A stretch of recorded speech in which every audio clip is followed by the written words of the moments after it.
تو ناظرین کرام اب بات کر لیتے ہیں نکاح کے ارکان کے بارے میں۔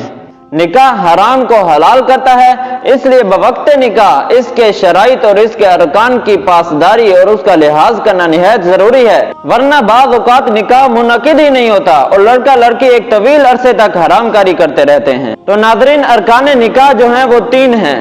نمبر 1، خاوند اور بیوی کی موجودگی، ان میں جن میں مانع نکاح نہ ہو، یعنی وہ محرم نہ ہو، نہ نسبی رشتے کی وجہ سے اور نہ ہی رضاعی رشتے کی وجہ سے۔ اور نکاح کا دوسرا رکن ایجاب ہے اور تیسرا رکن قبول ہے۔ پیغام دینے یا پیشکش کرنے کو ایجاب کہا جاتا ہے، چاہے وہ لڑکی کی طرف سے ہو یا لڑکے کی طرف سے ہو، اور دوسری طرف سے منظور کر لینے کو قبول کہا جاتا ہے۔ اب بات کر لیتے ہیں ایجاب و قبول کی شرائط کے بارے میں کہ جو ہم نے ایجاب و قبول کرنا ہے اس کی بھی کچھ شرائط ہیں۔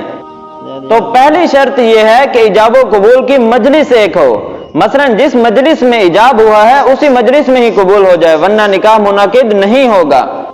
مثلا ایجاب و قبول کی جگہ بدل جائے یا کوئی ایک مجلس سے اٹھ جائے اور پھر دوسری مجلس میں جا کر قبول کرے تو اس سے بھی نکاح منعقد نہیں ہوگا۔ دوسری شرط یہ ہے کہ ایجاب و قبول کا تلفظ کیا گیا ہو، مثلا ایجاب و قبول کرنے والا اگر دونوں موجود ہیں اور بولنے پر قادر ہیں تو زبان سے ایجاب و قبول کی منظوری دینا ضروری ہے۔ مثلا ایجاب یوں کرے کہ میں نے اتنے مہر کے عوض آپ سے نکاح کیا، اور قبول یوں کرے کہ ہاں میں نے قبول کیا۔ اگر ایجاب و قبول کے الفاظ لکھ دیے جائیں یا صرف سر ہلا دیا جائے یا صرف دستخط کر دیے جائیں نکاح نامے پر تو اس سے نکاح نہیں ہوگا۔ اگر نکاح کرنے والوں میں سے کوئی ایک مجلس میں موجود نہ ہو تو اس کی طرف سے اس کا ولی جس کو اس نے اپنے نکاح کی اجازت دی ہے یا وہ وکیل جس کو اس نے اپنے نکاح کا وکیل بنایا ہے وہ خود اپنی طرف سے اس کو ایجاب و قبول کر لے۔ وہ ولی یا وہ وکیل ایجاب اس طرح کرے گا کہ میں نے فلاں یا فلانے کا نکاح آپ سے اتنے مہر کے عوض کیا، اور قبول اس طرح کرے گا کہ ہاں میں نے فلاں یا فلانے کی طرف سے قبول کیا۔ یا اگر قاضی ولی یا وکیل کا ترجمان بن کر اس کی موجودگی میں ایجاب یا قبول کروا لے تو اس سے بھی نکاح ہو جائے گا۔ اور تیسری شرط یہ ہے کہ ایجاب و قبول کے صیغے یا تو ماضی کے استعمال کیے جائیں یا ایک ماضی کا استعمال کیا جائے اور ایک مضارع کا۔ مثلا یوں کہے کہ میں نے آپ سے نکاح کیا یا میں آپ سے نکاح کرتا ہوں، اور قبول یوں کرے کہ میں نے قبول کیا یا میں قبول کرتا ہوں یا مجھے قبول ہے۔ اور اگر مستقبل کے صیغے استعمال کیے، مثلا یوں کہا کہ میں آپ سے نکاح کروں گا یا میں آپ سے نکاح قبول کروں گا تو نکاح منعقد نہیں ہوگا۔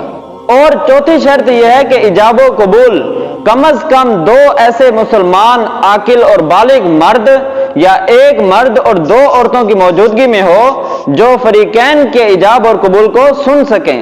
لہذا اگر 2 گواہ نہیں ہیں یا گواہ تو ہیں لیکن صرف عورتیں ہیں یا گواہ ہیں لیکن صرف نابالغ ہیں یا عاقل نہیں ہیں تو پھر نکاح منعقد نہیں ہوگا۔ تو ناظرین کرام آج ہم نے سیکھا ہے نکاح کے ارکان کے بارے میں کہ نکاح کے 3 ارکان ہیں، خاوند اور بیوی کا موجود ہونا اور ایجاب اور قبول، اور اس کے ساتھ ایجاب اور قبول کی جتنی شرائط ہیں ان کے بارے میں ہم نے وضاحتاً سیکھ لیا ہے۔ تو اگلے سبق میں ہم سیکھیں گے صحت نکاح کی شرائط کے بارے میں کہ نکاح کے صحیح ہونے کے لیے جن شرائط کا ضروری ہے وہ کون سی ہیں۔ تو امید کرتا ہوں آپ کو آج کی ویڈیو پسند آئی ہوگی۔ اگر یہ ویڈیو پسند آئی ہے تو لائک ضرور کر دیجئے گا اور اپنے دوستوں کے ساتھ شیئر بھی کر دیجئے۔ اگر آپ ہمارے چینل پر نئے ہیں تو چینل کو سبسکرائب کر لیں اور بیل نوٹیفیکیشن کو بھی آل پر سلیکٹ کر لیں۔